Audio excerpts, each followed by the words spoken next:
Hello everyone. आज हम पढ़ेंगे एनसीईआरटी क्लास 6 चैप्टर 7 नए प्रश्न नए विचार। अभी तक हम चैप्टर 6 तक कवर कर चुके हैं। अगर आपने चैप्टर 6 तक की क्लासेस अभी नहीं ली हैं तो एक बार पहले उन्हें कंप्लीट करें, फिर आगे जो है इस चैप्टर पर आएँ। आज इस चैप्टर के अंदर हमें पढ़ने को मिलेगा बुद्ध की कहानी और महावीर की कहानी के बारे में, साथ ही कुछ और इम्पोर्टेंट फैक्ट जो है वो इस चैप्टर के अंदर डिस्कस करने वाले हैं। तो सबसे पहले यहाँ पर जो पहला पॉइंट दिया गया है इस चैप्टर में, चैप्टर नंबर 7 ये चैप्टर है और इसका नाम है नए प्रश्न और नए विचार। यहाँ से जो है हमारे पास सबसे पहले बुद्ध की कहानी दी गई है। तो बुद्ध के विषय में बताया गया है बौद्ध धर्म के संस्थापक सिद्धार्थ थे। गौतम बुद्ध के बचपन का नाम सिद्धार्थ था, जिन्हें गौतम के नाम से भी जाना जाता है। ये आप लोगों ने पढ़ा होगा। 2500 वर्ष पहले इनका जन्म हुआ था और ये वो समय था जब लोगों के जीवन में तेज़ी से परिवर्तन हो रहे थे। जैसा हमने पढ़ा कि महाजनपदों में कुछ राजा इस समय बहुत शक्तिशाली हो गए थे और हज़ारों साल बाद फिर से नए नगर उभर रहे थे। उसी दौरान जो है गौतम बुद्ध का जन्म हुआ था। गाँवों के जीवन में भी बदलाव आ रहा था। बहुत से विचारक इन परिवर्तनों को समझने का प्रयास कर रहे थे। वे जीवन के सच्चे अर्थ को भी जानना चाह रहे थे। तो उस दौर में जब यज्ञ महायज्ञ और महानगरों का समय, महाजनपदों का समय चल रहा था, तो उस समय कुछ विचारकों का जन्म हुआ और वे विचारक जो है इस परिवर्तन को समझना चाह रहे थे। उनमें से ही एक थे गौतम बुद्ध। तो सबसे पहले बुद्ध के जीवन से संबंधित यहाँ कुछ बातें दी गई है। बुद्ध क्षत्रिय थे, शाक्य नामक एक छोटे से गण से संबंधित थे। तो बुद्ध का संबंध शाक्य गण से था, ये आपको ध्यान रखना है। युवावस्था में ही ज्ञान की खोज में उन्होंने घर के सुखों को छोड़ दिया था और अनेक वर्षों तक भ्रमण करते रहे, अन्य विचारकों से मिलकर चर्चा करते रहे। अंततः उनको ज्ञान की प्राप्ति हुई और उन्होंने स्वयं का रास्ता ढूंढने का निश्चय किया। इसलिए उन्होंने बोध गया बिहार में एक पीपल के नीचे कई दिनों तक तपस्या की। अंततः उन्हें ज्ञान का प्राप्त हुआ, जिसके बाद वे बुद्ध के रूप में जाने गए। यहाँ से वे वाराणसी के निकट सारनाथ गए, जहाँ उन्होंने अपना पहली बार उपदेश दिया। कुशीनारा में मृत्यु से पहले का शेष जीवन उन्होंने पैदल ही एक स्थान से दूसरे स्थान की यात्रा करने और लोगों को शिक्षा देने में व्यतीत किया। तो ये बुद्ध के जीवन का एक छोटा सा यहाँ पर परिचय दिया गया है। बुद्ध क्षत्रिय थे, शाक्य गण से संबंधित थे, ये आपको ध्यान रखना है। दूसरा जो है, अगर आपके पास पूछा जाता है यहाँ पर, तो ज्ञान की खोज में बुद्ध ने घर छोड़ दिया था, जैसा हम सभी लोग जानते हैं, और बिहार बोध गया में उन्होंने पीपल के वृक्ष के नीचे कई दिनों तक तपस्या की थी। बाद में उन्हें ज्ञान की प्राप्ति हुई और इसके बाद उन्होंने सारनाथ वाराणसी में अपना पहला उपदेश दिया। कुशीनारा में उनकी मृत्यु हो गई थी। तो यहाँ बुद्ध ने जो शिक्षाएँ दी ज्ञान प्राप्त करने के बाद, उन शिक्षाओं का क्या सार है या बुद्ध क्या कहना चाह रहे थे, या तमाम साधना के बाद बुद्ध ने जीवन को किस तरीके से समझा, तो उसका वर्णन जो है वो यहाँ पर दिया गया है। बुद्ध ने शिक्षा दी कि जीवन कष्टों से, दुखों से भरा हुआ है और हमारी इच्छा और लालसाओं जो हमेशा पूरी नहीं हो सकती के कारण होता है। जीवन जो है वो दुखों से भरा हुआ है, ये बुद्ध ने कहा। और कभी कभी हम जो चाहते हैं वो प्राप्त कर लेने के बाद भी संतुष्ट नहीं होते और अधिक या अन्य वस्तुओं को पाने की इच्छा करने लगते हैं। बुद्ध ने इस लिप्सा को तृष्णा कहा है। तो आप ध्यान रखना कि बुद्ध के द्वारा जो है एक शब्द प्रयोग किया गया है तृष्णा, यानी व्यक्ति लगातार इच्छाओं के बंधन में बनता जाता है, जिसे तृष्णा बुद्ध कहते हैं। बुद्ध ने शिक्षा दी कि आत्मसंयम अपनाकर हम ऐसी लालसा से मुक्ति पा सकते हैं। तो संपूर्ण बौद्ध धर्म इसी विचार पर टिका हुआ है कि कैसे व्यक्ति जो है अपनी लालसाओं से मुक्ति पा सकता है। इस प्रकार से उन्होंने लोगों को दयालु होने, मनुष्यों के साथ साथ जानवरों के जीवन का भी आदर करने की शिक्षा दी। साथ ही बुद्ध जो है हमारे कर्मों के परिणाम, चाहे वे अच्छे हों या बुरे, हमारे वर्तमान जीवन के साथ साथ बाद के जीवन को भी प्रभावित करते हैं, ऐसा उनका मानना था। बुद्ध ने अपनी शिक्षा सामान्य लोगों को प्राकृत भाषा में दी थी। बुद्ध ने या महावीर ने, दोनों ने अपनी जो शिक्षा थी वो प्राकृत भाषा में दी थी। इससे लोग भी उनके संदेश को समझ सके थे। हालांकि बौद्ध धर्म की जो भाषा थी वो पाली भाषा थी, ये आपको ध्यान रखना है। अब यहाँ हमारे पास एक स्तूप का चित्र दिया गया है। ये सारनाथ का वो स्तूप है जहाँ बुद्ध ने अपना पहली बार उपदेश दिया था, वाराणसी के अंतर्गत। ये स्तूप बाद में बनाया गया क्योंकि इसी स्थान पर बुद्ध ने भाषण दिया था। अब स्तूप के बारे में हम आगे पढ़ेंगे तो तब आपको डिटेल में समझ आएगा चैप्टर 12 में कि स्तूप क्या होता है। बुद्ध ने कहा कि लोग किसी शिक्षा को केवल इसलिए स्वीकार नहीं करें क्योंकि यह उनका उपदेश है, बल्कि वे अपने विवेक से मापें। यानी उनके कहने का मतलब था कि जो मैं कह रहा हूँ आप इस पर बिना सोचे समझे अमल ना करें, पहले इन बातों को अपने जीवन में उतारें, सोचें और फिर उसके बाद ही इन बातों पर अमल करें। इसके अलावा एक कहानी हमारे पास यहाँ पर मिलती है, किस्सा गौतमी की कहानी। तो दरअसल एक महिला की कहानी है। उस महिला का पुत्र जो है उसकी मृत्यु हो जाती है, और जब महिला के पुत्र की मृत्यु हो जाती है तो वो बहुत ज़्यादा दुखी हो जाती है। किस्सा गौतमी जिस महिला का नाम है, वो अपने बच्चे को लेकर के अलग अलग नगरों में घूमती रहती है और लोगों से प्रार्थना करती है कि कोई उसके पुत्र को जीवित कर दे। तो एक व्यक्ति जो है उस महिला को बुद्ध के पास लेकर के जाता है। बुद्ध कहता है कि मुझे एक मुट्ठी सरसों का बीज ला करके दो। और जब बुद्ध ने ऐसा कहा कि मुझे एक मुट्ठी सरसों का बीज ला करके दो, तो उन्होंने एक शर्त रखी कि बीज मुझे ऐसे घर से लेकर के दो जहाँ किसी की मृत्यु नहीं हुई हो। आप जानते हैं कि ऐसा संभव नहीं है जहाँ किसी की मृत्यु नहीं हुई हो। तो महिला जो है अलग अलग दरवाजे पर गई, लेकिन कहीं किसी के पिता, माता, भाई, बहन, पत्नी, चाचा, चाची, दादा, दादी की मृत्यु हुई थी, जिससे उसको जो है एक मुट्ठी बीज सरसों के नहीं मिल पाए। इससे ये स्पष्ट होता है कि बुद्ध क्या कहना चाह रहे थे। और वैसे भी बुद्ध के जो उपदेश हैं उनका एक ही सार है कि ये जो संसार है ये दुखों से भरा हुआ है। ये बुद्ध ने अपने उपदेशों में कहा था। इसके अलावा उपनिषद एक महत्वपूर्ण पॉइंट है यहाँ जो दिया गया है। उपनिषद का मतलब होता है गुरु के समीप बैठना। इस बात को ध्यान रखेंगे कि उपनिषद का शाब्दिक अर्थ होता है गुरु के समीप बैठना।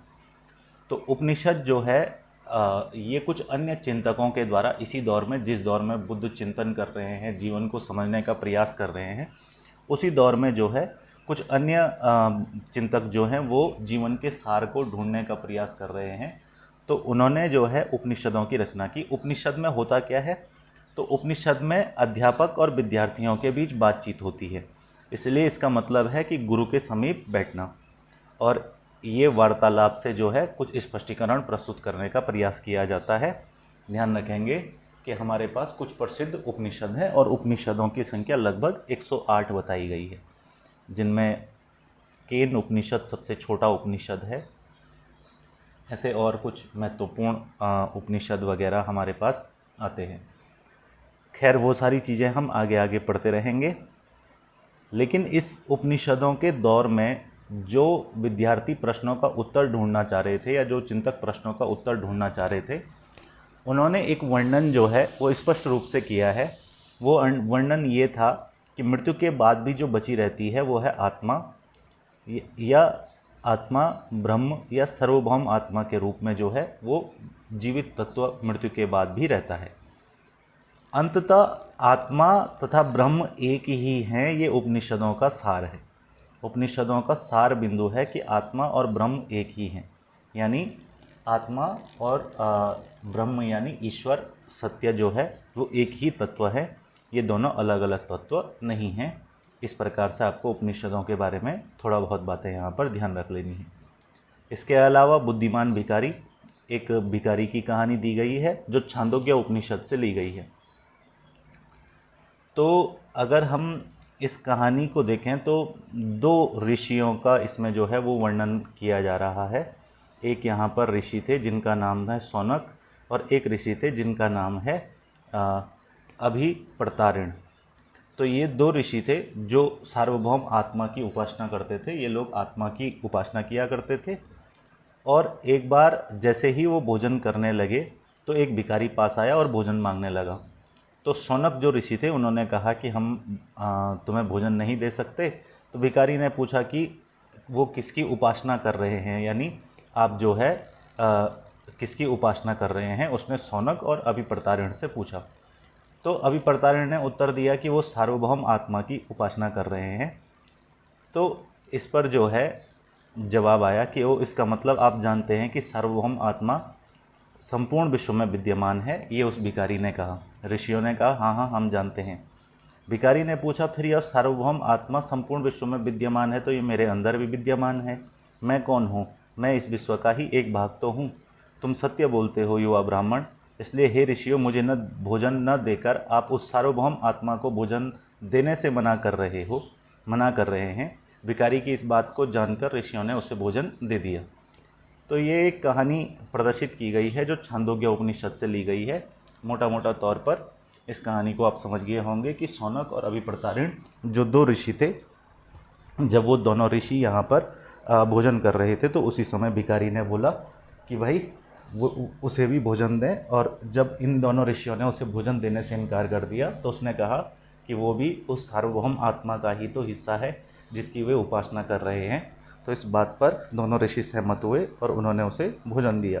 तो इस प्रकार उपनिषदों में तथ्यों को समझाने का प्रयास किया जाता है। अब उपनिषद जो चर्चाएं हैं, इन चर्चाओं में कौन लोग भाग लेते थे, यानी कौन लोग इनमें शामिल होते थे, तो वो यहाँ पर बताया गया है। अधिकांशतः इन उपनिषदों में पुरुष ब्राह्मण या राजा होते थे। तो उपनिषद जो होते हैं, इन उपनिषदों में अधिकांश या तो पुरुष होते थे या ब्राह्मण होते थे या राजा होते थे।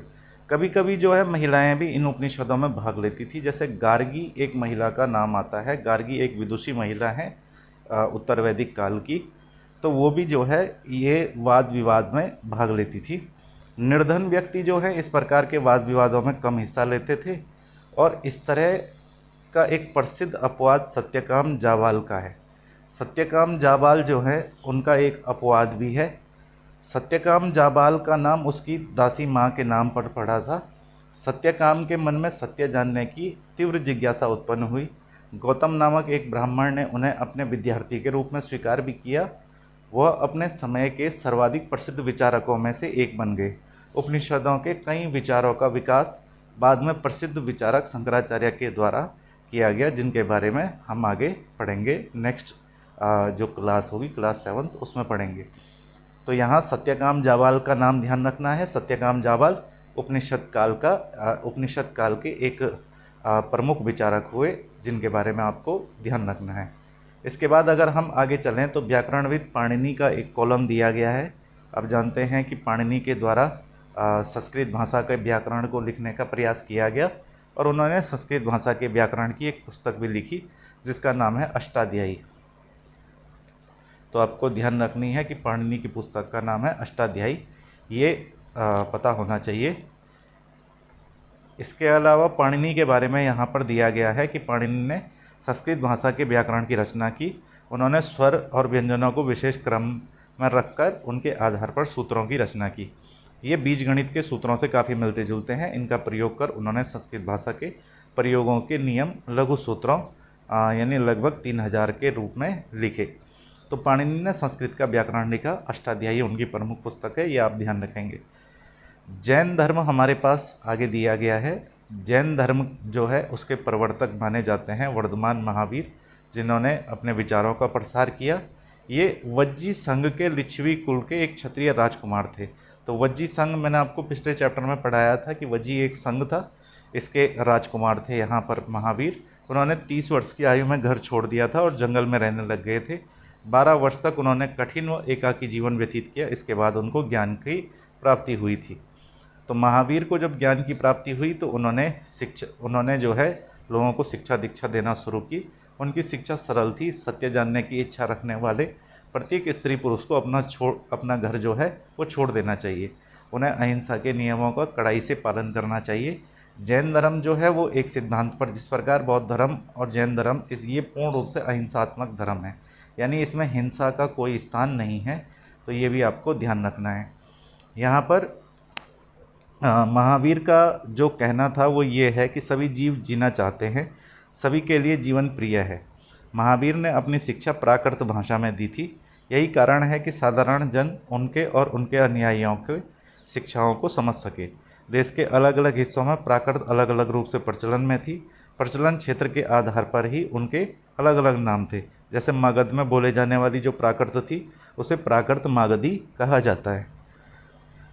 ध्यान रखेंगे। जैन धर्म के जो उपदेश दिए गए थे वो आपके यहाँ पर मगधी के अंतर्गत प्राकृत भाषा के अंतर्गत दिए गए थे और प्राकृत का अलग अलग क्षेत्रों में अलग अलग नाम था। जैसे मगध में जो प्राकृत बोली जाती थी उसे प्राकृत मागधी कहते हैं। जैन नाम से जाने गए महावीर के अनुयायियों को भोजन के लिए भिक्षा मांगकर सादा जीवन बिताना होता था। उन्हें पूरी तरह से ईमानदार होना पड़ता था। चोरी न करने को उन्हें सख्त हिदायत दी गई थी। उन्हें ब्रह्मचर्य का पालन करना होता था। पुरुषों को वस्त्रों सहित सब कुछ त्याग देना पड़ता था। ये जो है जैन धर्म के प्रमुख सिद्धांत हैं, ध्यान रखेंगे। जैन शब्द जो है वो जिन से निकला है और जिन का अर्थ होता है विजेता, ये भी आपको ध्यान रखना है। अधिकांश व्यक्तियों के लिए ऐसे कड़े नियमों का पालन करना बहुत कठिन था, फिर भी हजारों व्यक्तियों ने इस नई जीवन शैली को जानने और सीखने के लिए अपने घरों को छोड़ दिया था। कई अपने घरों पर ही रहे और भिक्षु भिक्षुणी बने लोगों को भोजन प्रदान कर उनकी सहायता करते रहे। ये भिक्षु भिक्षुणी जो शब्द है, ये शब्द भिक्षुक और भिक्षुणी शब्द का प्राकृत रूप है। तो ध्यान रखेंगे कि कुछ लोग जिन्होंने अपना घर नहीं छोड़ा वो भिक्षु और भिक्षुणियों को भोजन वगैरह करवाते थे। मुख्यतः व्यापारियों ने जैन धर्म का समर्थन किया। किसानों के लिए इन नियमों का पालन अत्यंत कठिन था, क्योंकि फसल की रक्षा के लिए उन्हें कीड़े मकोड़ों को मारना पड़ता था और जैन धर्म में हिंसा का कोई स्थान नहीं है, आप जानते हैं। बाद की सदियों में जैन धर्म उत्तर भारत के कई हिस्सों के साथ साथ गुजरात, तमिलनाडु, कर्नाटक में भी फैल गया था। महावीर तथा उनके अनुयायियों की शिक्षा शताब्दियों तक मौखिक रूप में रही। वर्तमान रूप में जैन धर्म की शिक्षाएं लगभग 1500 वर्ष पूर्व गुजरात के वल्लभी नामक स्थान पर लिखी गई थी। यहाँ जैन संगीति हुई थी, जिसमें जैन धर्म के जो शिक्षाएं हैं उनको लिखने का काम किया गया था। पहले जैन धर्म की शिक्षाएं मौखिक रूप से ही विद्यमान थी। यहाँ संघ का एक बिंदु दिया गया है। संघ होता क्या है?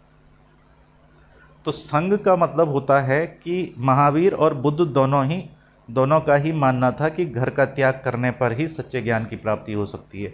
यानी बुद्ध और महावीर दोनों मानते थे कि गृह त्याग जो है वो सच्चे ज्ञान की प्राप्ति का आधार है।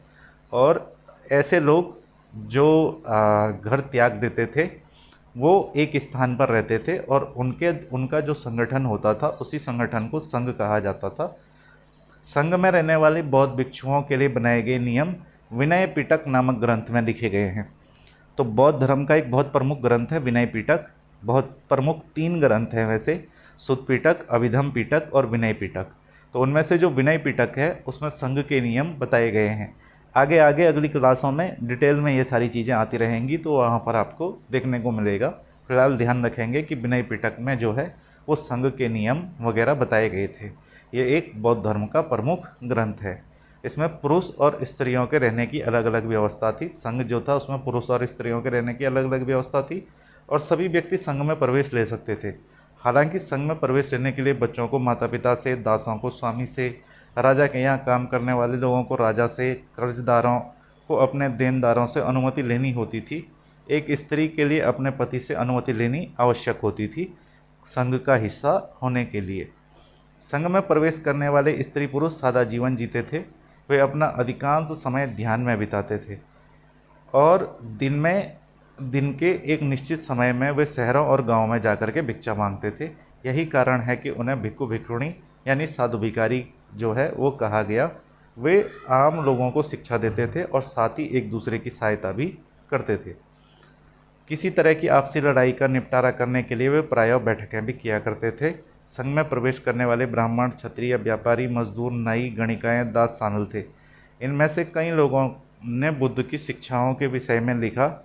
कुछ लोगों ने संघ में अपने जीवन विषय के बारे में सुंदर कविताओं की रचना की है। यहाँ पर एक पॉइंट दिया गया है, ये आपको नोट कर लेना है। इस प्रकार के पॉइंट हमारे पास पूछ लिया जाता है। महाराष्ट्र में एक गुफा है जिसका नाम है कारले। ये भिक्षु भिक्षुणियों के भिक्षु भिक्षुणियों का यहाँ पर ध्यान करने का एक प्रमुख स्थल था। तो ये भी आपको ध्यान रखना है इसमें। इसके अलावा हमारे पास एक पॉइंट दिया गया है बिहार से लेकर के। तो बिहार क्या होता है? संघ तो आप समझ गए। संघ हम किसको कहते हैं? जो ज्ञान की प्राप्ति करना चाहते हैं उनके लिए महावीर और बुद्ध दोनों ने बताया कि घर छोड़ना आवश्यक है। और ऐसे लोगों के समूह को जो है संघ या संगठन कहते थे। ये सभी लोग एक साथ रहते थे। संघ के कुछ नियम हमने ऊपर पढ़े। अब बिहार जो है वो भी लगभग संघ के प्रकार का ही एक रूप है। बस आपको ध्यान रखना है कि ये जो बौद्ध भिक्षु होते थे ये पूरे साल एक स्थान से दूसरे स्थान घूमकर उपदेश दिया करते थे। केवल वर्षा ऋतु में जब बारिश का मौसम होता था तो उस समय यात्रा करना कठिन हो जाता था, तो वो एक ही स्थान पर निवास करते थे। ऐसे समय में वे अपने अनुयायियों द्वारा उद्यानों में बनवाए गए अस्थायी निवासों अथवा पहाड़ी क्षेत्रों की प्राकृतिक गुफाओं में रहते थे। जैसे जैसे समय बीतता गया, भिक्षु भिक्षुणियों ने स्वयं तथा उनके समर्थकों ने अधिक स्थायी शरण स्थलों की आवश्यकता का अनुभव किया। समय बीतने के साथ साथ भिक्षुओं की संख्या बढ़ी, तो ऐसे कुछ स्थानों की आवश्यकता पड़ी जहां बौद्ध भिक्षु रह सकें। तो उसके लिए एक कुछ शरण स्थल बनाए गए जिन्हें बिहार कहा गया। ये बिहार जो है शुरुआत में लकड़ी के बनाए जाते थे, बाद में इनके निर्माण में ईंटों का प्रयोग होने लगा। पश्चिम भारत में विशेषकर कुछ बिहार पहाड़ियों को खोदकर बनाए गए थे जो भिक्षुओं के रहने के स्थान थे। एक बौद्ध ग्रंथ से ज्ञात होता है, जिस तरह महासागर में मिलने वाली नदियों की, जैसे आप देखेंगे कि समुद्र में जब नदियाँ मिल जाती हैं तो ये पहचान कर पाना बहुत मुश्किल हो पाता है कि कौन कौन सी वो नदियाँ हैं, यानी उनको अलग कर पाना बहुत मुश्किल हो पाता है। इसी तरह जब बुद्ध के भिक्षु जो है जब भिक्षु की श्रेणी में प्रवेश करते थे तो तब उनका वर्ण श्रेणी और परिवार जो है ये पहचानना भी बड़ा मुश्किल होता था, यानी सभी जो है वो एक साथ मिलजुल करके रहते थे। ये हमें बौद्ध ग्रंथ से ज्ञात होता है। किसी धनी व्यापारी राजा भूमि स्वामी द्वारा दान की गई भूमि पर ही बिहार का निर्माण होता था। स्थानीय व्यक्ति भिक्षु भिक्षुणियों के लिए भोजन, वस्त्र, दवाइयाँ लेकर आते थे, जिसके बदले भिक्षु भिक्षुणी लोगों को शिक्षा देते थे। आगे आने वाली शताब्दियों में बौद्ध धर्म उपमहाद्वीप के विभिन्न हिस्सों में बाहरी क्षेत्रों में भी फैल गया। इसके बारे में हम आगे पढ़ेंगे। यहाँ एक व्यवस्था दी गई है जिसको हम कहते हैं आश्रम व्यवस्था। तो आश्रम व्यवस्था का तात्पर्य क्या है, इसे समझेंगे।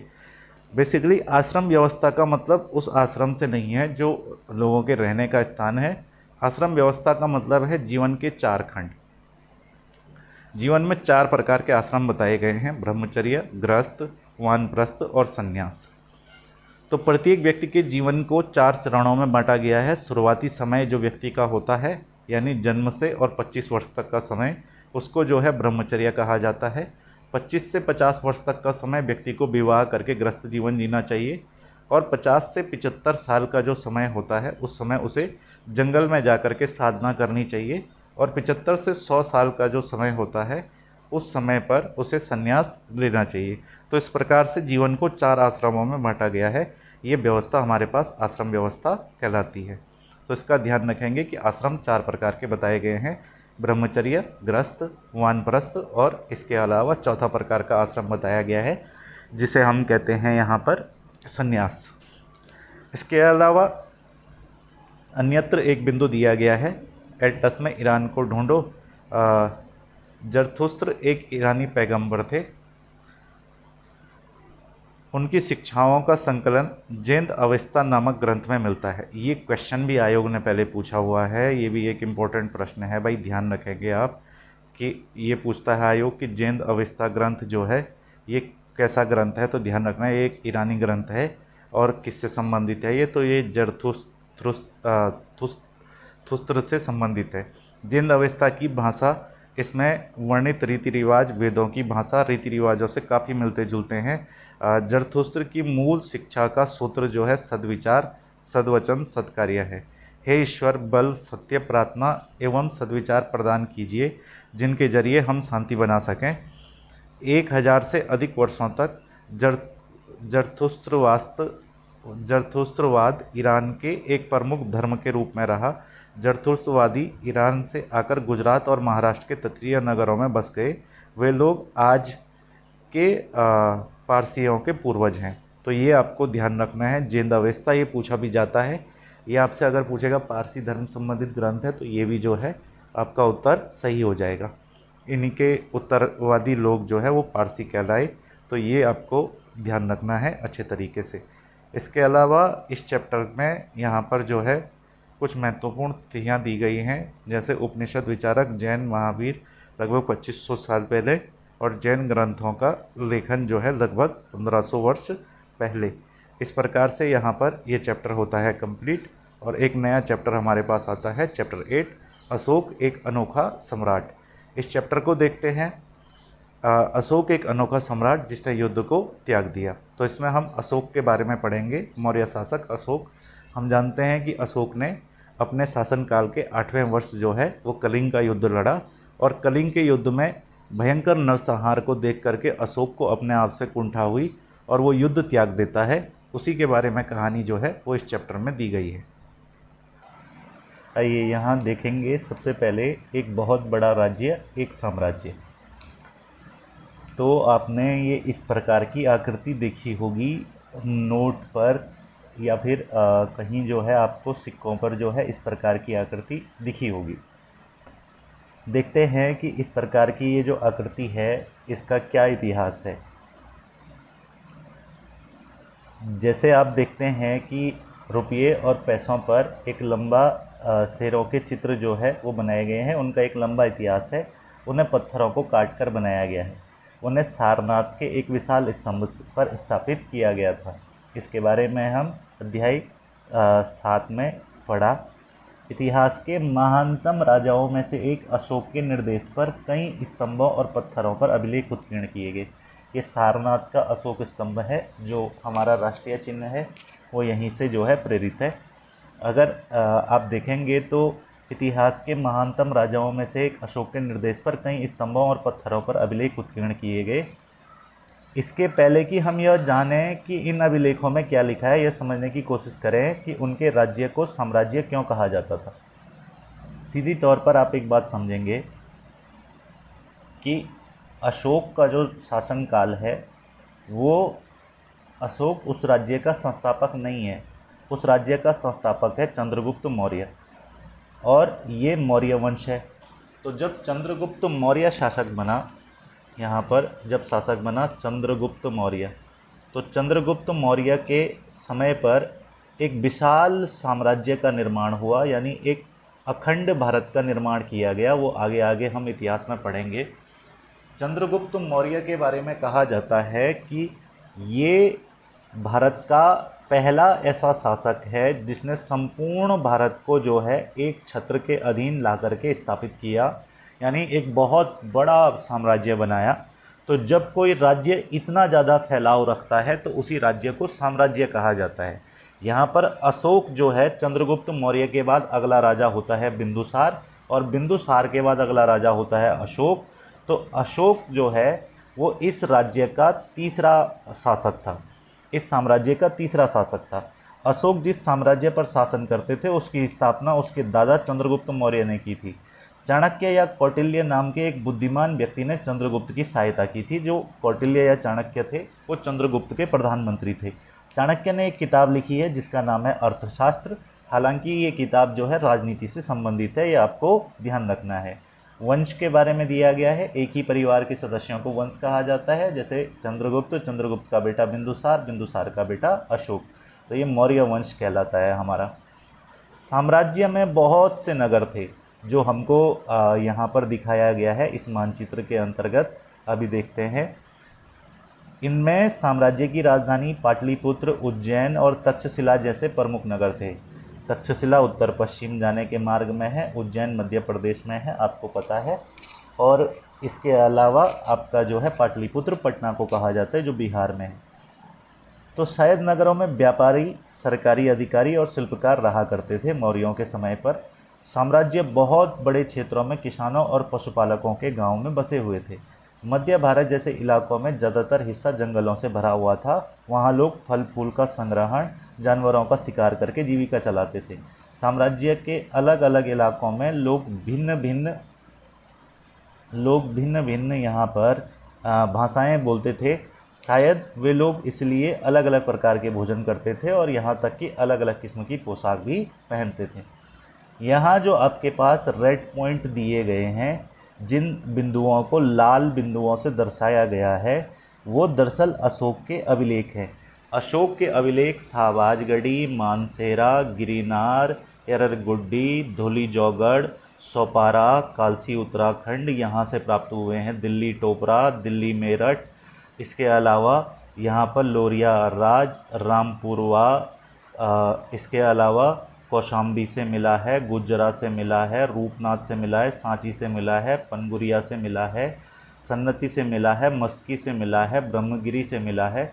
इन सभी स्थानों से लंपक से मिला है, कंधार से मिला है। ये सभी वो स्थान है जहाँ से अशोक के अभिलेख प्राप्त हुए हैं। तो ध्यान रखना, अभिलेख प्राप्ति के महत्वपूर्ण स्थल जो हैं वो लाल बिंदु से दिखाए गए हैं और काले बिंदु से दिखाया गया है महत्वपूर्ण नगरों को। जैसे उज्जैन महत्वपूर्ण नगर है, पाटलिपुत्र महत्वपूर्ण नगर है, तक्षशिला महत्वपूर्ण नगर है मौर्य काल के दौरान। इसके अलावा राज्य साम्राज्य से कैसे भिन्न है, तो राज्य छोटा होता है और साम्राज्य बड़ा होता है, इस प्रकार से भिन्न है। साम्राज्य का प्रशासन देखेंगे अगर हम, तो चंद्रगुप्त मौर्य का साम्राज्य बड़ा था, इसलिए अलग अलग ढंग से शासन जो है वो अलग अलग हिस्सों में चलाया जाता था। अब ये आपके पास जो है ना, सीधे सीधे आपको ऐसा ध्यान रखना है कि जब साम्राज्य बहुत बड़ा होगा तो अलग अलग हिस्सों में शासन अलग अलग तरीके से चलाया जाएगा। अब इस इलाके के गांव और शहरों के किसान, पशुपालक, शिल्पकार और व्यापारियों से कर इकट्ठा करने के लिए राजा अधिकारियों को नियुक्त करता था। जब साम्राज्य बहुत बड़ा होगा तो हर जगह राजा स्वयं जो है वो कर इकट्ठा नहीं कर पाएगा, तो इसलिए वो अलग अलग जगह अलग अलग व्यक्तियों की नियुक्ति करेगा कर वगैरह इकट्ठा करने के लिए या प्रशासन चलाने के लिए। राजा के आदेश का उल्लंघन करता है, अधिकारी उनको सजा भी देते हैं। इनमें कई अधिकारियों को वेतन दिया जाता है। संदेशवाहक होते थे जो एक जगह से दूसरी जगह घूमते थे, राजा के जासूस होते थे जो कार्यकलाप पर नज़र रखते थे। इन सब के ऊपर सम्राट था जो राज परिवार एवं वरिष्ठ मंत्रियों की सहायता से सब पर नियंत्रण करता था। इसके अलावा मौर्य साम्राज्य के भीतर कई छोटे छोटे प्रांत थे, इनमें तक्षशिला, उज्जैन जैसे प्रांतीय राजधानियाँ भी थी। कुछ हद तक पाटलिपुत्र से भी इन क्षेत्रों पर नियंत्रण रखा जाता था।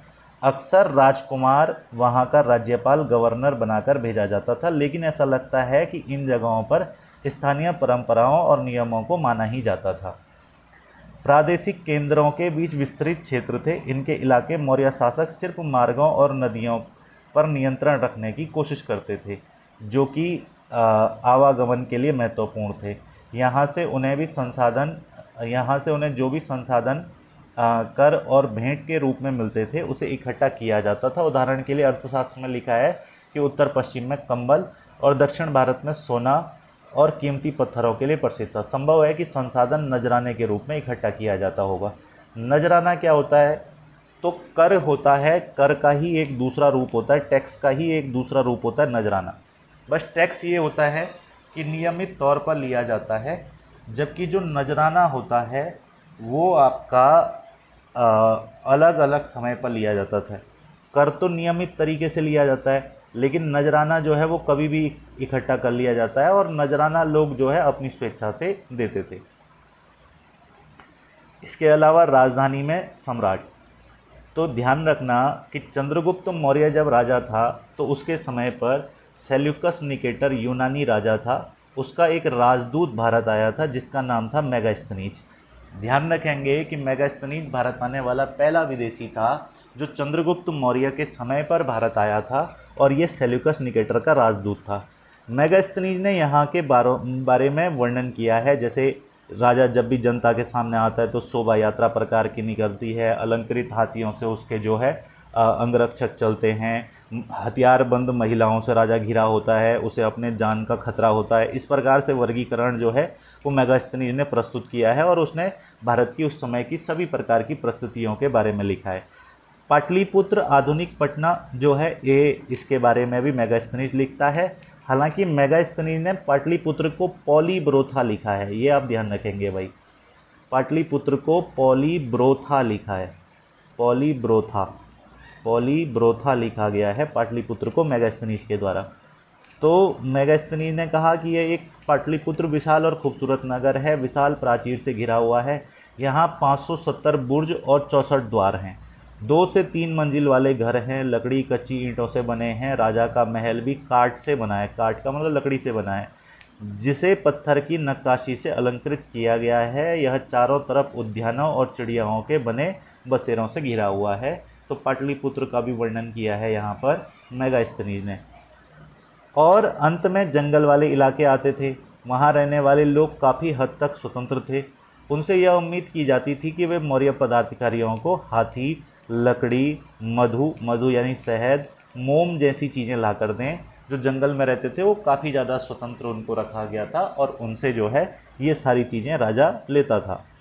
अशोक एक अनोखा सम्राट क्यों है, तो उसके बारे में देखेंगे। अशोक मौर्य वंश का सबसे प्रसिद्ध शासक था।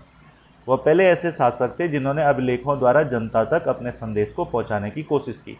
सबसे पहले अभिलेखों के माध्यम से जनता तक अपने संदेश को पहुंचाने की कोशिश करने वाला मौर्य सम्राट था अशोक।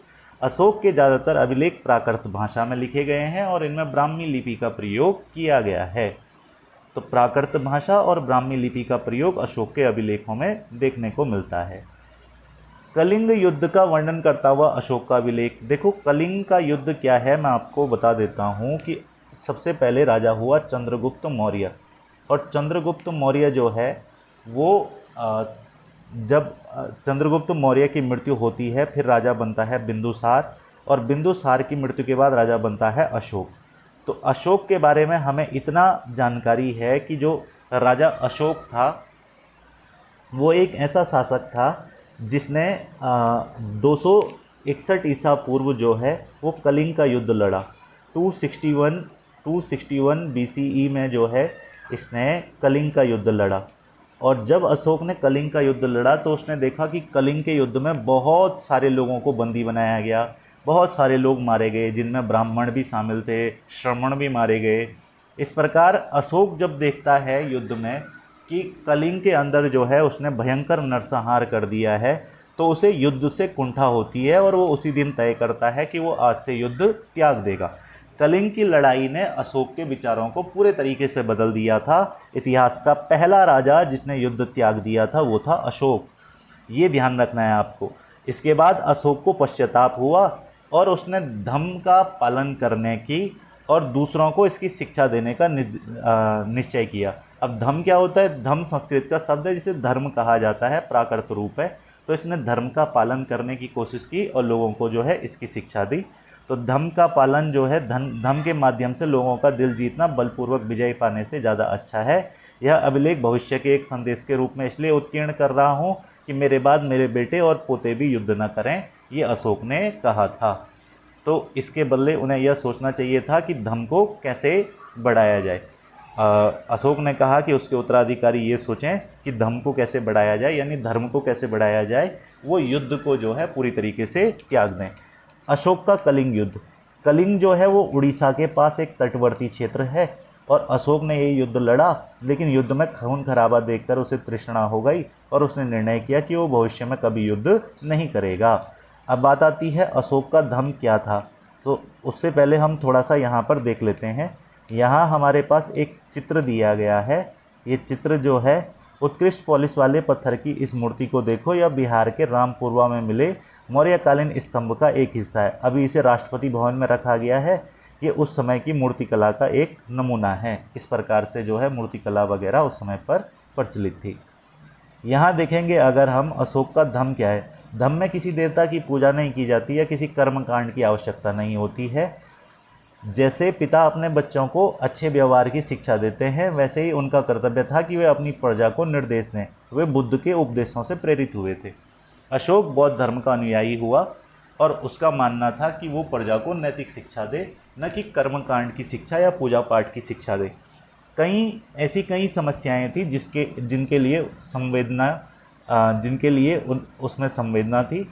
उनके साम्राज्य में अलग अलग धर्मों को मानने वाले लोग थे। कई बार टकराव पैदा हो जाता था, जानवरों की बलि चढ़ाई जाती थी, दास नौकरों के साथ क्रूर व्यवहार किया जाता था।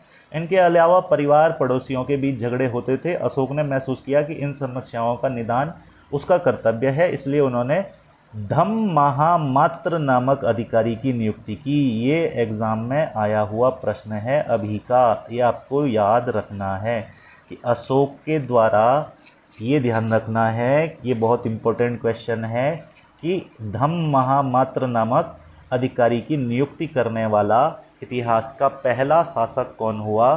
तो इतिहास का पहला शासक जिसने धम्म महामात्र अधिकारी की नियुक्ति की थी वह था अशोक। ये बहुत इम्पोर्टेंट पॉइंट है भाई। इसके अलावा अशोक ने अपने अशोक ने अपने कई संदेश कई स्थानों पर शिलाओं स्तंभों पर खुदवा दिए। अधिकारियों को निर्देश दिया कि वे राजा को उन संदेशों को पढ़कर सुनाएं जो खुद पढ़ सकते हैं।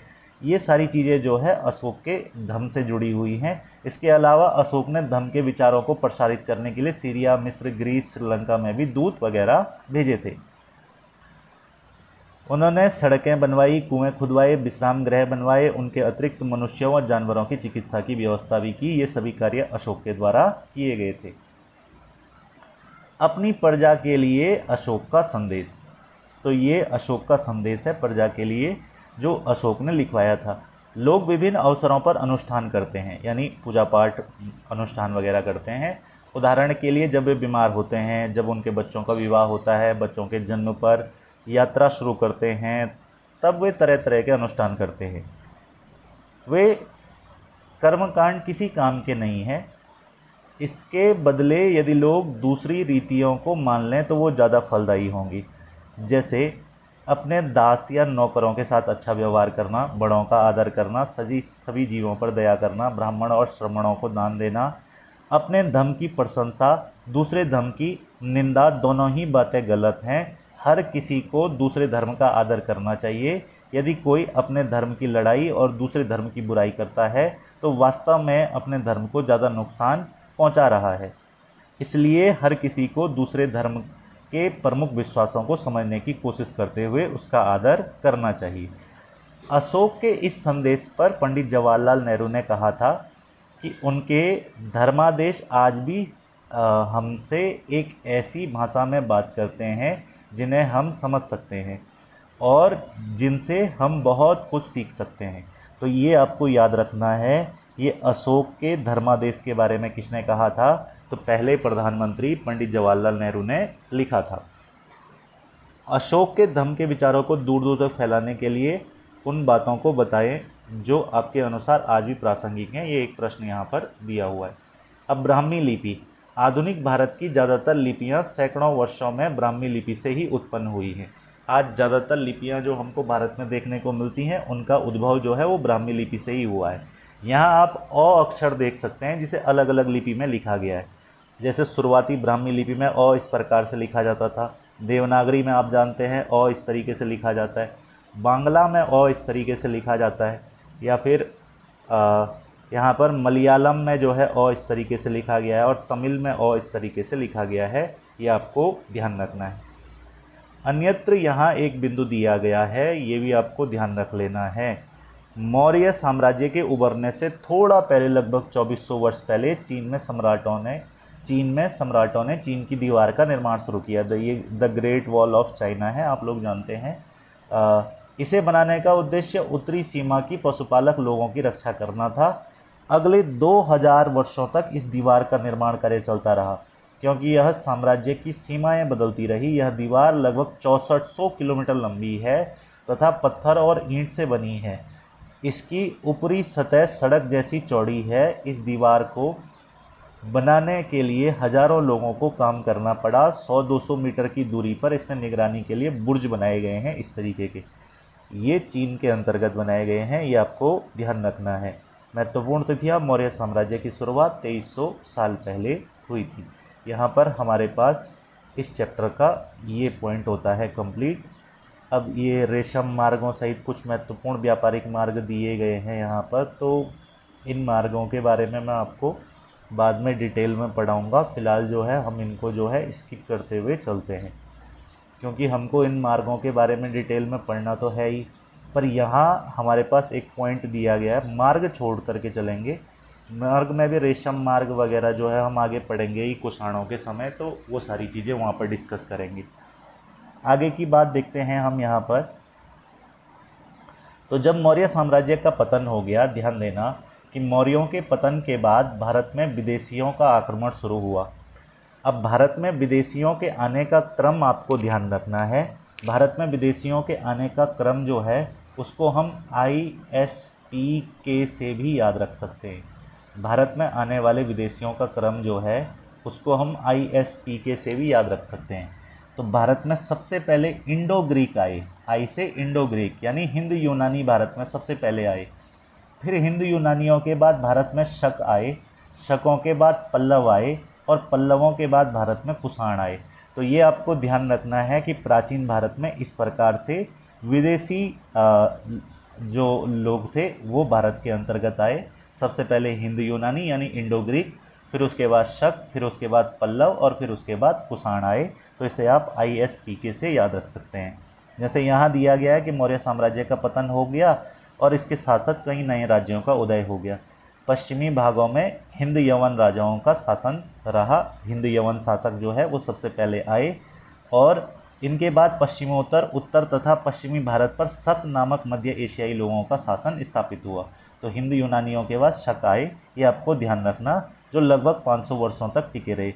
शक शासकों को गुप्त शासकों से पराजय मिल गई और शकों के बाद कुषाणों का शासन स्थापित हुआ। हालांकि यहाँ पल्लव का वर्णन नहीं है, लेकिन पल्लव जो है कुषाणों से पहले आए थे, ये भी आपको ध्यान रखना है। ये इंडो ग्रीक शासकों का सिक्का है, हिंद यवन सिक्का। ये कुषाणों का यहाँ पर सिक्का दिखाया गया है। इसके अलावा उत्तर तथा मध्य भारत के कुछ इलाकों में मौर्य सेना नायक पुष्यमित्र शुंग ने शुंग वंश की स्थापना की। शुंग के बाद कर्णव वंश के बाद जो है एक राजवंश जो हमारे पास गुप्त साम्राज्य वगैरह जो ये तो चलता रहा था। और कर्णव और गुप्त साम्राज्य के अलावा सातवाहन राजाओं का जो है वो शासन भारत में चलता है कुछ समय तक। इसके बाद अगर हम देखेंगे तो ये सिक्का जो है शक राजाओं के समय का है। सातवाहन राजाओं ने कब तक शासन किया, कब तक शक राजाओं ने शासन किया, ये सब आपको जो है इसके अंदर देखने को मिलेगा। इसके बाद अगर हम देखेंगे तो मध्य और पश्चिमी भारत में वकाटक वंश का शासन भी स्थापित हुआ। यानी ये मौर्यों के पतन के बाद नए नए साम्राज्य हैं, जैसे हिंद यूनानी हो गए, जैसे यहाँ पर शक हो गए, पल्लव हो गए, कुषाण हो गए, पुष्यमित्र शुंग का शुंग वंश हो गया, कर्णव वंश हो गया, सातवाहन वंश हो गया। ये सारे वंश जो है ये मौर्यों के पतन के बाद उद्भव हुए नए वंश हैं। जैसे दक्षिण भारत में अगर हम देखेंगे तो 2200 से 1800 साल पहले चोल, चेर, पांड्य राजाओं ने शासन किया। पल्लव, चालुक्य, दो बड़े राज्यों की स्थापना। ये दक्षिण भारत के राज्य हैं, चोर, चेल, पांड्य या फिर पल्लव, चालुक्य। इस प्रकार से आपको ध्यान रखना है कि ये राज्य दक्षिण भारत में थे। इसके अलावा और भी कई राज्य थे, इनके बारे में हमें उनके सिक्कों, पांडुलिपियों और पुस्तकों से पता चलता है। इन सब के साथ साथ अनेक ऐसे परिवर्तन भी हो रहे थे जिनमें सामान्य स्त्री पुरुषों का महत्वपूर्ण योगदान था। इसमें कृषि का प्रसार हो गया, नए शहरों का विकास हो गया, उद्योग तथा व्यापार में प्रगति थी। व्यापारियों ने एक तरफ जहां उपमहाद्वीप के अंदर बाहर की ज़मीनों के रास्ते खोज दिए थे, वहीं जो है अलग अलग देशों से समुद्री व्यापार के रास्ते भी खुले। मंदिरों, स्तूपों का निर्माण हुआ इस काल में, किताबें लिखी गई, वैज्ञानिक खोजें हुई। ये सारी बातें साथ साथ हो रही थी इस पुस्तक में। बाकी हिस्सों में पढ़ते हुए तुम इन बातों को ध्यान में रखना। इसके अलावा यहाँ एक सातवाहन वंश का सिक्का दिया गया है। ये आप ध्यान रखेंगे कि कौन कौन से राज्यों का उद्भव हुआ था मौर्यों के बाद। इसके बाद हमारे पास नेक्स्ट चैप्टर आता है खुशहाल गांव और समृद्ध शहर। इस चैप्टर के अंदर आपको जो है थोड़ा सा संगम साहित्य के शब्दों को नोट कर लेना है। जहाँ जहाँ पर संगम साहित्य के शब्द आएंगे वो इम्पोर्टेंट है, तो उसको नोट करेंगे आप। जैसे सबसे पहले मैं यहाँ पर पहले पॉइंट से शुरू करता हूँ, लोहे के औजार और खेती। देखो मैंने आपको बताया कि भारत में लगभग 1000 ईसा पूर्व जो है वो लोहे की खोज हुई और लोहे की खोज होने के कारण कृषि का उत्पादन बढ़ गया, क्योंकि जो लोहे का फाल था उससे जो है ज़मीन को खोदना ज़्यादा आसान हो गया और कृषि का उत्पादन बढ़ा। ये आपको ध्यान रखना है।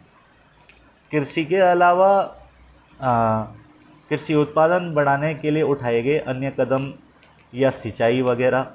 तो समृद्ध गांवों के बिना राजाओं तथा उनके राज्यों का बने रहना मुश्किल था। जिस तरह कृषि के विकास में नए औजार तथा रोपाई में महत्वपूर्ण कदम थे, उसी तरह सिंचाई भी काफ़ी उपयोगी साबित हुई।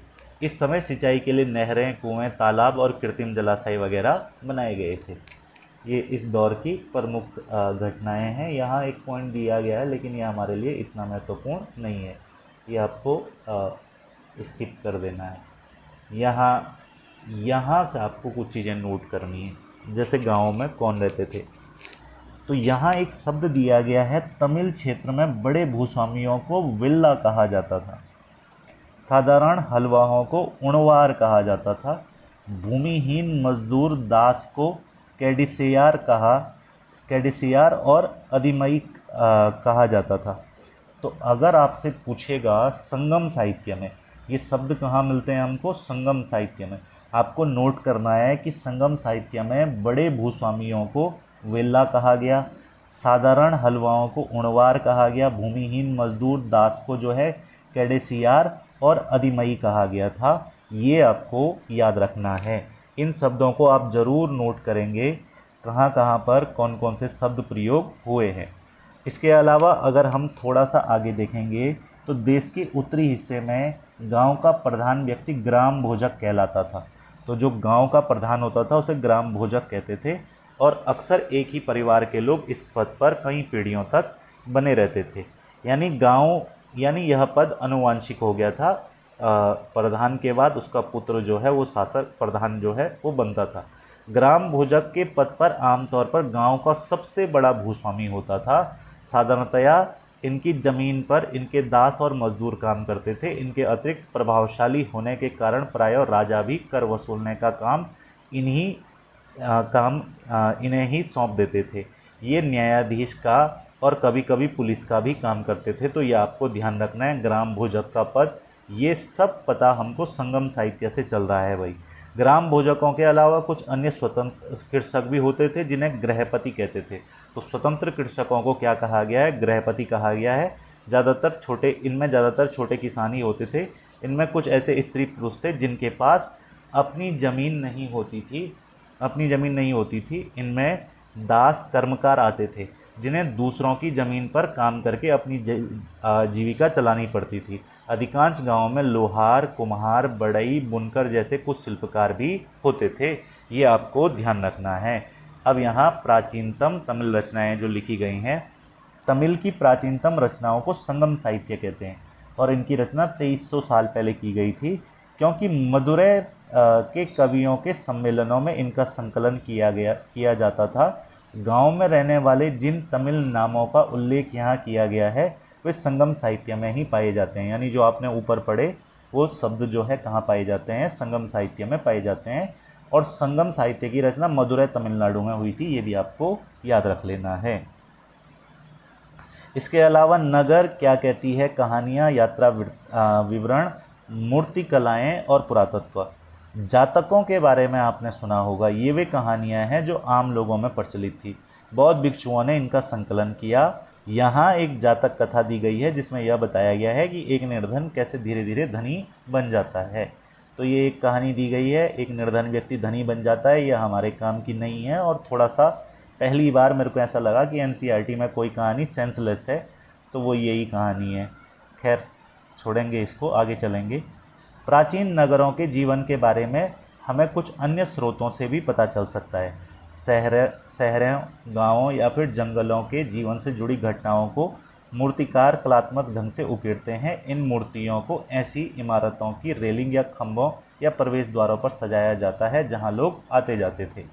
तो इसके अलावा ये सारी चीज़ें भी जो है हमको प्राचीन नगरों के जीवन के बारे में बताती हैं।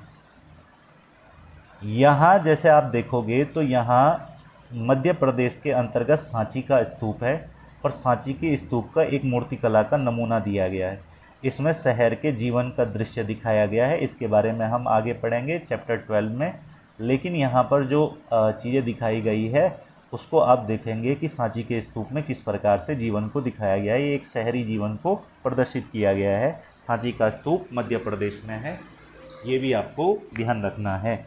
सांची के स्तूप के बारे में हम जो है आगे पढ़ेंगे भी। अभी हमने पढ़ा था अशोक जो है, तो अशोक के द्वारा सांची के स्तूप का निर्माण करवाया गया था, आपको ध्यान रखना है। अध्याय 6 में वर्णित अनेक शहर महाजनपदों की राजधानी, जैसा हमने पढ़ा कुछ शहर परकोटों से घिरे हुए थे, मतलब कुछ शहर जो है वो दीवारों से घिरे हुए थे।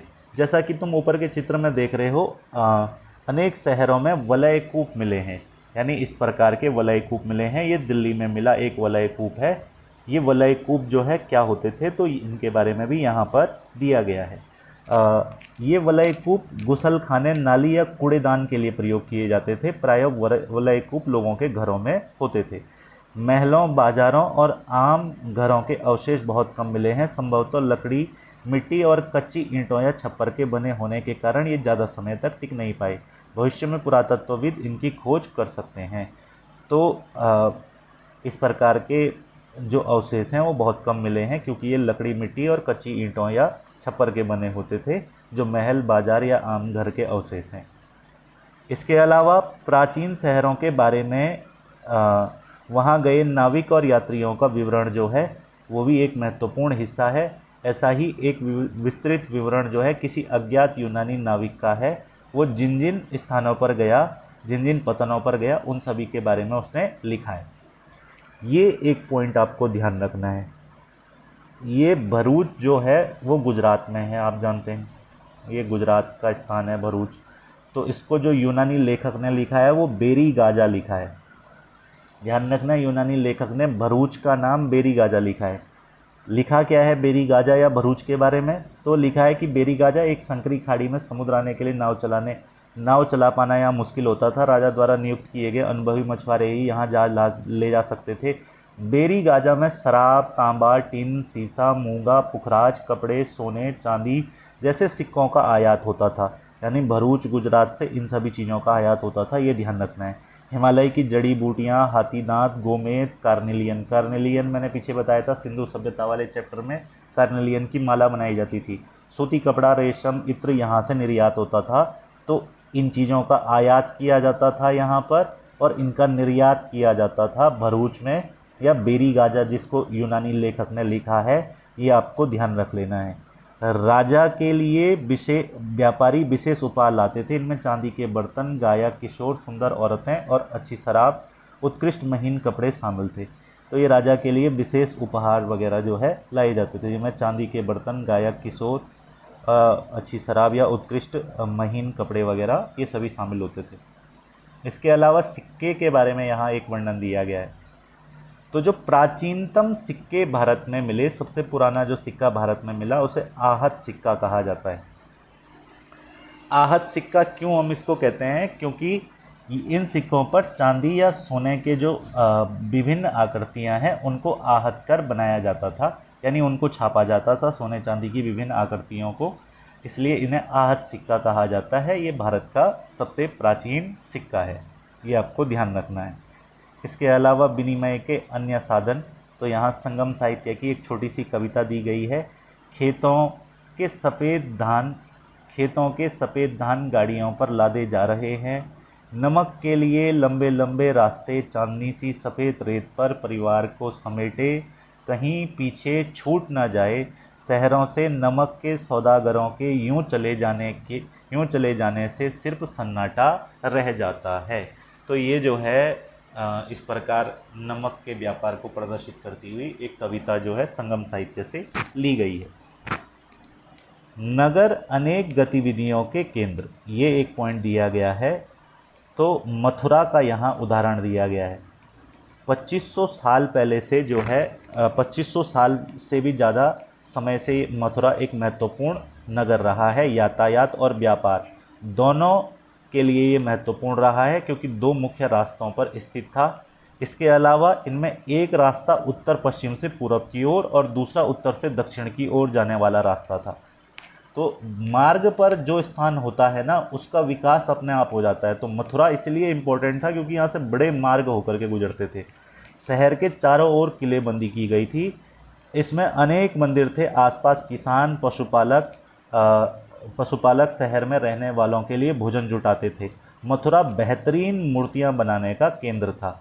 लगभग 2000 साल पहले मथुरा कुषाणों की दूसरी राजधानी थी। कुषाण राजा हम आगे पढ़ेंगे, उनकी दूसरी राजधानी थी मथुरा। मथुरा एक धार्मिक केंद्र भी रहा।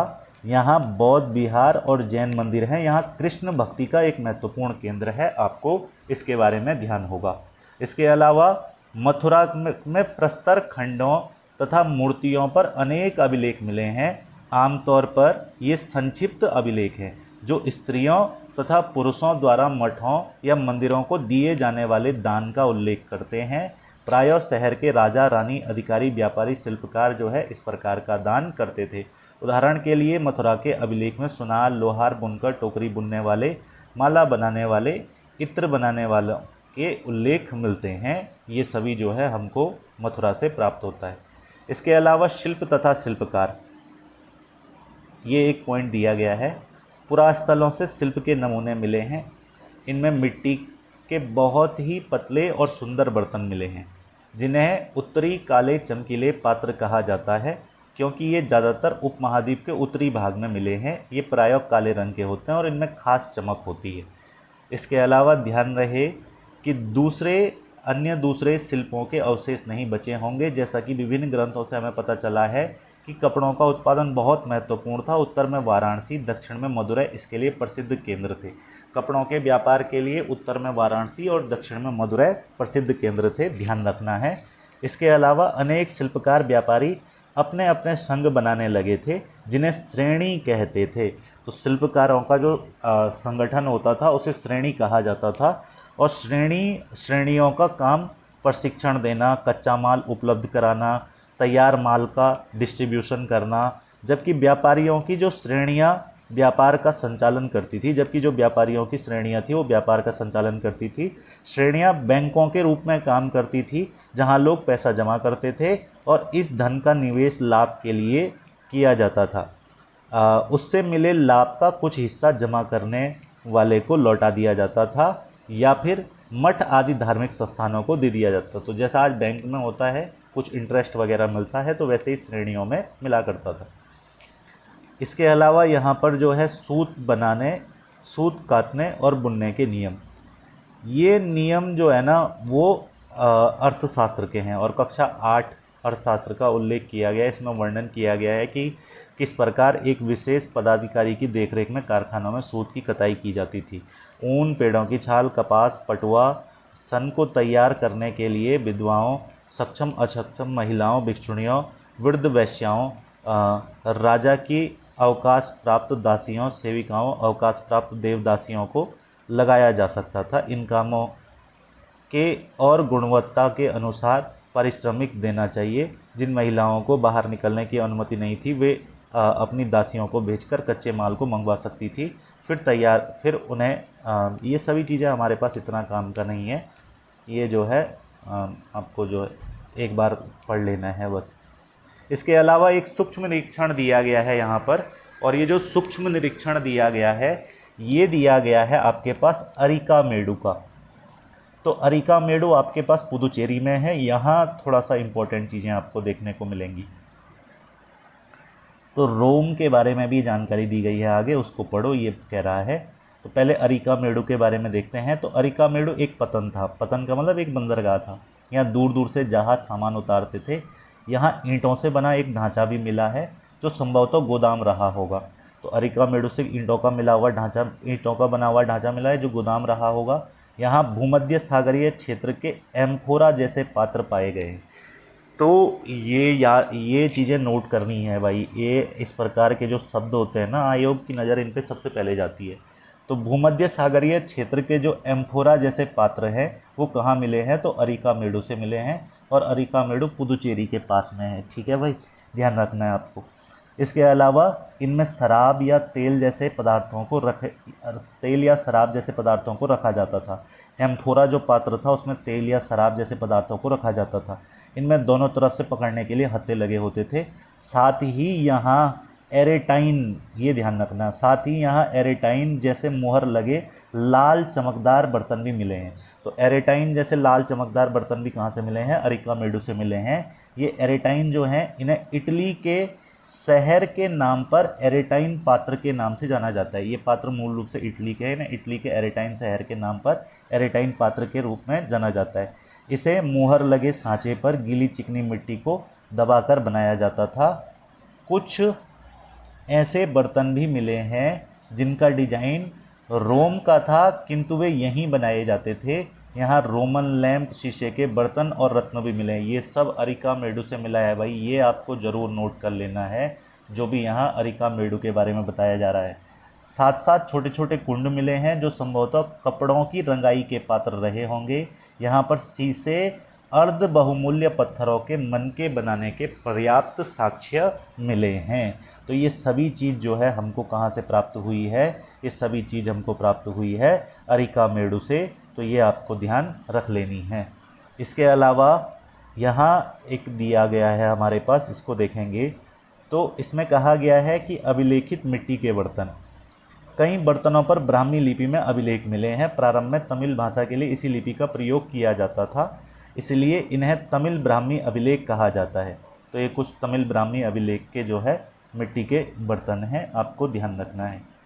यहाँ रोम के बारे में जो है एक चित्र दिया गया है एक्वाडक्ट का, तो इसको देखते हैं। लास्ट ये पॉइंट इस चैप्टर में हम लोग देखेंगे। यहाँ पर कह रहा है कि रोम को ढूंढो, यह यूरोप का सबसे पुराने शहरों में से एक है और इसका विकास तभी हुआ जब गंगा के मैदान के शहर बस रहे थे। रोम एक बहुत बड़े साम्राज्य की राजधानी था। यह यूरोप, उत्तरी अफ्रीका, पश्चिम एशिया तक फैला साम्राज्य था। इसके सबसे महत्वपूर्ण शासकों में से एक ऑगस्टस थे। रोम का एक महत्वपूर्ण शासक था ऑगस्टस। करीब 2000 साल पहले उसने शासन किया था। उसने कहा था कि रोम ईंटों का शहर था जिसे मैंने संगमरमर का बनवा दिया। ऑगस्टस के बाद कई शासकों ने कई मंदिर और महल बनवाए। ऑगस्टस ने बड़े बड़े रंगमंडल यानी जो थिएटर प्रकार के हैं वो बनवाए। इसके चारों तरफ दर्शकों को बैठने के लिए सीढ़ीनुमा जगहें होती थी। यहाँ लोग विभिन्न प्रकार के कार्यक्रम देख सकते थे। उन्होंने स्नानागार भी बनवाए जहाँ स्त्री पुरुषों के लिए अलग अलग समय निर्धारित थे। यहाँ लोग एक दूसरे से मिलते थे और आराम करते थे। बड़े बड़े जलवाही सेतु एक्वाडक्ट के जरिए शहर के स्नानागार, फव्वार और गुसल खानों के लिए पानी लाया जाता था। ये एक्वाडक्ट जो है पानी लाने के लिए काम करता था। ये कोई हमारे पास जो है पढ़ लेना इसको एक बार, कोई इतनी महत्वपूर्ण बात इसमें नहीं है। तो ये एक्वाडक्ट वगैरह वगैरह ऑगस्टस वगैरह के बारे में पूछेगा तो आपको थोड़ा सा पता होना चाहिए। तिथियां देख लेते हैं कौन कौन सी तिथियां हैं। उपमहाद्वीप में लोहे के प्रयोग की शुरुआत करीब 3000 साल पहले यानी 1000 ईसा पूर्व जो है वो लोहे की शुरुआत हो जाती है।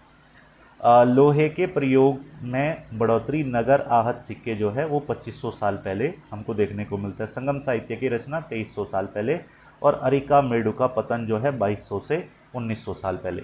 यहाँ ये चैप्टर कंप्लीट होता है। आप लोगों को जो जो इम्पोर्टेंट लग रहा है वो आप जो है नोट करते हुए ज़रूर चलें, क्योंकि अगर आप पढ़ भी लोगे थोड़ा सा समझ विकसित हो जाएगी। यही जो है एक मेन उद्देश्य होता है एनसीईआरटी पढ़ने का।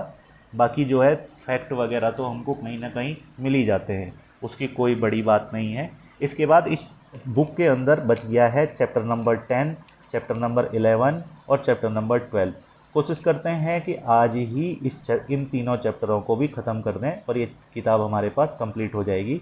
तो इसका अगला पार्ट जो है, इसका अगला वीडियो मैं कोशिश करूँगा कि कुछ देर में अपलोड कर दूँ। अभी के लिए इतना ही। आप एक बार इसको नोट ज़रूर करें।